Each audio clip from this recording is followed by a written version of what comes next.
कराची के तलबा ने मुल्क का नाम रोशन कर दिया। टोक्यो बायो रोबोटिक कंपटीशन में तलबा ने तीसरी पोजीशन हासिल कर ली।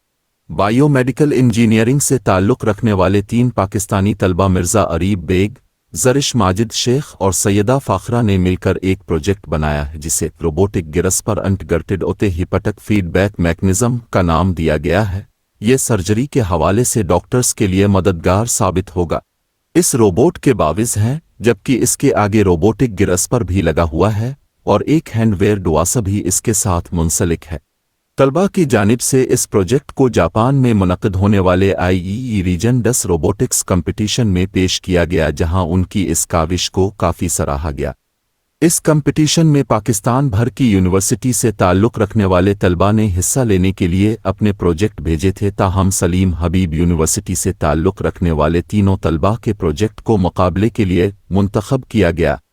रोबोटिक मुकाबले में भारत की भी 4 टीम शामिल थीं, जबकि मजमूई तौर पर 10 ममालिक के तलबा ने जापान में मुनक़िदा बायोमेडिकल इंजीनियरिंग मुकाबले में हिस्सा लिया। अस्सलाम वालेकुम, हम सलीम हबीब यूनिवर्सिटी के स्टूडेंट्स हैं। हम आए थे टोक्यो जापान और हमारे पास एक बहुत एक्साइटिंग न्यूज़ है आप सबके लिए।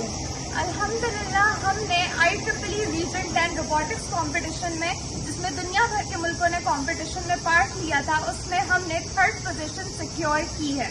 ये सब आप सबकी दुआओं का असर है। Thank you for all your prayers. And thank you Salim Habib University for all the support that they have given us. और हम बहुत शुक्रगुजार हैं कि हम इंटरनेशनल लेवल पर अपनी यूनिवर्सिटी और पाकिस्तान को बहुत अच्छे से रिप्रेजेंट कर पाए हैं। पाकिस्तान जिंदाबाद।